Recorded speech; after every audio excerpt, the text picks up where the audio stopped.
7 years ago, I sat at a small shabby hostel in Korea. I was traveling, but was up at an odd hour because I was submitting my final applications for physical therapy school. That was what I wanted to do with my life.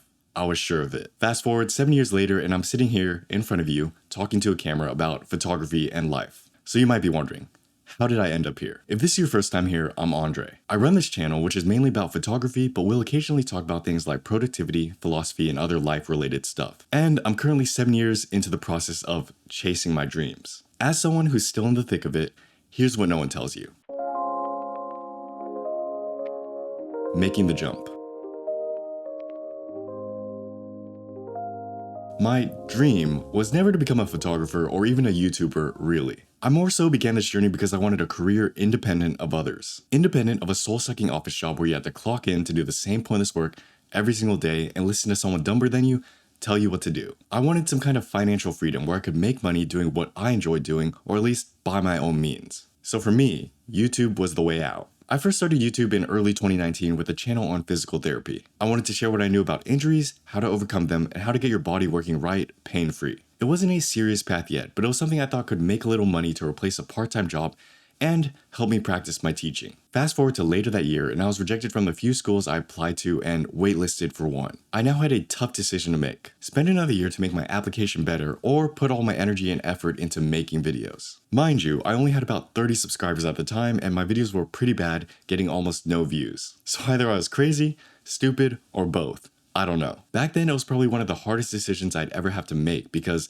it would determine everything that happened downstream. My conditioning told me to try again for graduate school. If you've grown up in or around an Asian household, you'll know how true this is. For us, the only real career paths are engineer, IT, doctor, or anything that makes money. And going off and telling your parents you want to talk to a camera as a job is probably the very last thing they want to hear. But my gut told me to double down and commit to YouTube. You see, the year before, I made a promise with myself. I said I'd give it my all in these applications, but I'd only get one shot. That way, I would take it seriously and not slack off thinking I had unlimited tries. In retrospect, giving myself a second chance would have probably been okay, but I didn't want to break that promise. So thinking back on it, deep down, I probably always wanted to go the YouTube route. After 15 years of running through the education system, I was tired of school. But in my short time making YouTube videos, I was oddly committed. I never missed a week of uploads, and teaching myself things from editing to filming felt oddly natural. For the first time in a long time, it felt like I was doing something I was meant to do. I just didn't think it was okay to pursue. You see, growing up, I was always somewhat creative. I read a lot of books, drew often, and wrote stuff just because. I was no musician, but writing and visual arts came naturally. But even though I was decent at it, I never saw it as a real option to make money and survive in the world. The starving artist. That's the common trope. Again, my thoughts were heavily influenced by my parents and society. So throughout the entirety of high school and college, I closed that door. I focused on the left side of my brain, studied the maths and sciences, and stopped doing creative stuff. I wasn't bad at it, but nothing really clicked or ever felt as easy or good. This period of time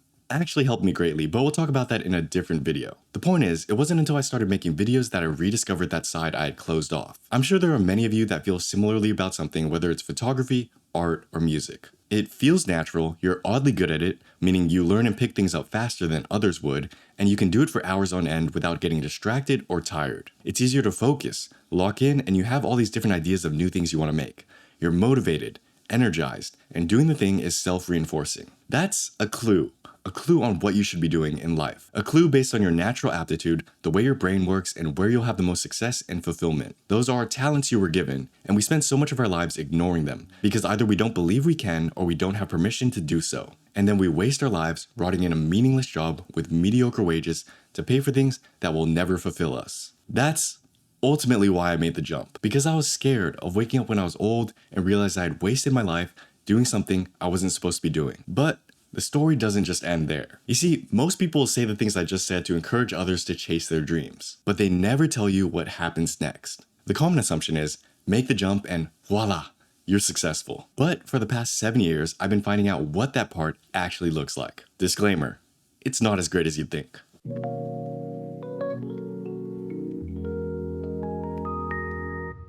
What chasing your dreams actually looks like. So you might be thinking, great Andre, you finally decided to go for it. You broke through your previous conditionings, the mental barriers, and are now chasing your dreams. It must be all sunshine and rainbows from there, right? Wrong. I hate to be the bearer of bad news, but that's not how it works. You see, 7 years in and counting, and I'm still chasing those dreams. I'm better at the stuff than I was before and have accomplished some things I can be proud of, but nothing near the level you might expect. At the time of writing on YouTube, we have about 17.6k subscribers, and probably have a bit more now, which is amazing. I'm not complaining, and I'm thankful for everyone here. But if you told my previous self it would take 7 years to get to where I'm at now, I'm not so sure I would have done it. Now, there are a lot of different things that I've learned, gained, and grown from this path that aren't in the form of subscribers or money, but we'll talk about that later. Here's what chasing your dreams actually looks like. It's waking up day in and day out, doing the work, grinding, pushing yourself only to fail perpetually with minimal results. And then you wake up the next day and do it all over again, convincing yourself that this one will be better. It's actually being accountable for your actions, because you can't just lazily clock in and get a bi-weekly paycheck. You have to earn it. It's every now and then making something that does well, thinking you've done it, and then the next few months are quiet. It's looking at other creators, some of them not even better than you, doing the exact same thing as you, saying the same lines, word for word, bar for bar, or many times worse, but getting 10 times the results. And then it's reminding yourself that results don't matter. It's about the process and consistency, while still needing the results to validate your path and survive. It's a constant navigation between doing something you want to do that makes no money, and selling out, doing something you could care less about just to eat, which in that case isn't so different from the original path. It's constantly second-guessing your choices at least once or twice a month, saying, man, I should just get a real job. It's looking at all your other friends, seeing them move forward in the world, getting high-paying jobs, getting married, building families, feeling good for them, but at the same time, a little shitty about yourself. They say they envy you, but the grass is always greener, right? It's also perpetually saying no to all the friends that invite you to do stuff because you simply can't afford it and need to focus on your work. It's trying to explain constantly to relatives and strangers what you do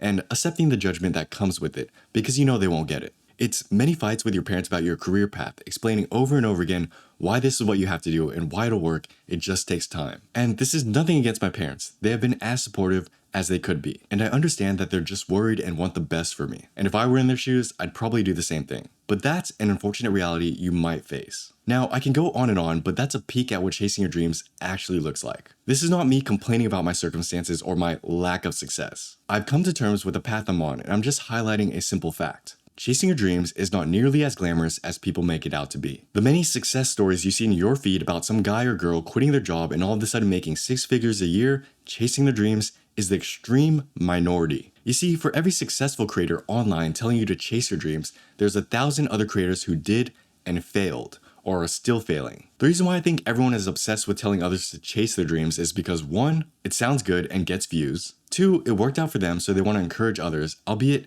never highlighting the hard part of it. 3, you can tell someone to chase their dreams, not have to do anything about it, and not have to take responsibility for what happens after. But let's not ignore the second order effects here. Chasing your dreams is hard. Really fucking hard. It's hard even if you think you're on the right path and are good at what you do. That never gets emphasized enough. Everyone wants to talk about the rewards on the other side and never the cost or price of getting there. And no one seems to tell you that chasing your dreams isn't just a mere 1-year journey. For most people, it'll be at least 10 years, if not 20 years, or a lifetime. And if you're not willing to commit that much time to it, chasing your dreams might not be for you. People don't tell you these things because if they did, they might be called a hater. But this isn't me putting you down or saying you can't do it. I'm just sharing with you my experience. To chase your dreams means to suffer, only just in a different way than at your 9-to-5 job. Social media is skewed towards the successful. Creators will glorify the idea of chasing your dreams because it worked out for them. But if it didn't work out for them, they wouldn't be talking to you right now. Similarly, social media never accounts for the vast majority of people who did chase their dreams and it didn't work out. Those who quit, failed miserably, or gave up are never accounted for. Why? Because they didn't make it, so they're not talking to you right now. But I think that number is hundreds, if not thousands of times more than those who've actually succeeded.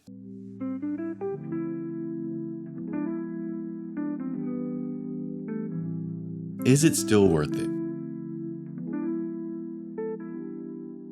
So now you might be thinking, well fuck Andre, if chasing my dreams is as bad as you make it out to be, maybe I'll just stay at my shitty job for the rest of my life and be miserable. That's certainly an option, but that's not what I'm saying. I also don't think the world owes us anything and that we somehow deserve success for making the jump. Or even that other creators have somehow misled us and that they should take responsibility for our failures. I'm not saying any of that. That would be silly. Obviously, I still think the whole thing is worth it or else I would have quit by now. And there are many great benefits I've gotten from chasing my dreams and building this life. They're not in the form of money or subscribers, but some would consider them invaluable, or priceless. But that's my personal decision based on who I am.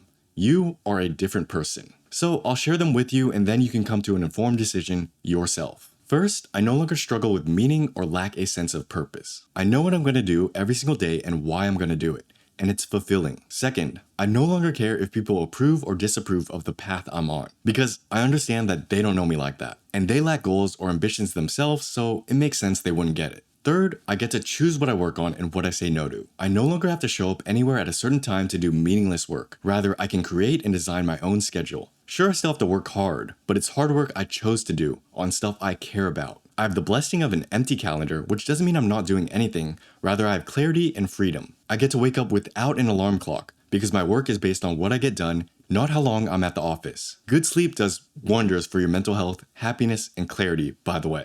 And yeah, I don't have a high-paying job, but I'm often reminded by peers how many of them hate their lives because of what they do. Because many things aren't as great as they seem, and trading time for money is an expensive transaction. Furthermore, I've had the opportunities to travel and live experiences that I'll remember for the rest of my life, and I don't have to ask for time off. I've also sold plenty of prints and books that now live in the houses of people all across the world, and that's pretty fucking awesome. I feel different than other people, but it's my true self being expressed, and I like myself. These are just some of the many benefits that come with chasing your dreams, and they're pretty great. But maybe I'm just telling myself this so the last 7 years doesn't feel like a complete waste of time, right? It's easy to look at the timeline and feel bad about myself for where I'm at in life. But when I remind myself that no one has it figured out and there is no right way to live life, I can shut up and live mine. So if you're at a crossroad right now, what should you do? Well, I'd love to tell you to just go for it, but I can't honestly say that knowing what I know now and without knowing you personally. I also don't have a lot of the answers. I'm still figuring out a lot of that stuff myself. But here's what I can tell you. The biggest lesson you need to understand when it comes to chasing your dreams is a concept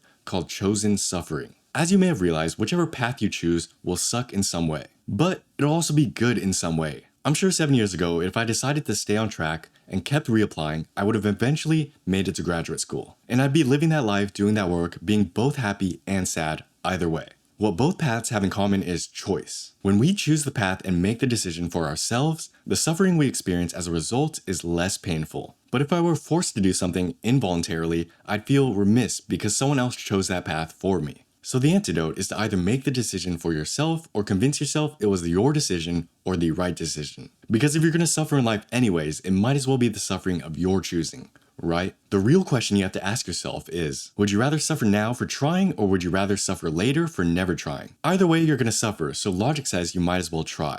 Most people procrastinate on the hard stuff, and that's why they're filled with regret in their later years. But if you try and fail, at least you can close the door and live the rest of your life with no regrets, right? I personally choose to suffer now rather than later, because imagining the pain of sitting there when I'm old telling myself I should have gone for it, while no longer being able to, terrifies me. That feels like the worst case scenario, wanting to do something but no longer being able to. Obviously, if you're the type of person who doesn't mind having a stable job, doesn't have that much ambition, or doesn't think they'll regret it later, you don't have to go for it. It's definitely possible for your dream to be enjoyed on the side as a hobby. And I'm sure there are some that don't have big dreams to begin with. You don't have to chase it just because everyone says you should. And you don't need to be super successful, rich, or famous doing it. In many cases, you've actually won the game because you've escaped the race. In essence, chasing your dreams isn't for everyone. It's for some people. If you're like me and decide to go for it, don't expect it to be quick, easy, or glorious. Chasing your dreams is hard for a reason, because anything worth getting will be hard. And if it weren't hard, everyone would do it. Now, if you don't decide to go for it, that's perfectly okay. Not everyone has to chase their dreams. Just understand what kind of person you are so you don't regret it later. But who knows? I'm just a guy who talks to a camera all day. Maybe in another 5 or 10 years, I'll be another one of those creators telling you with great irony to chase your dreams.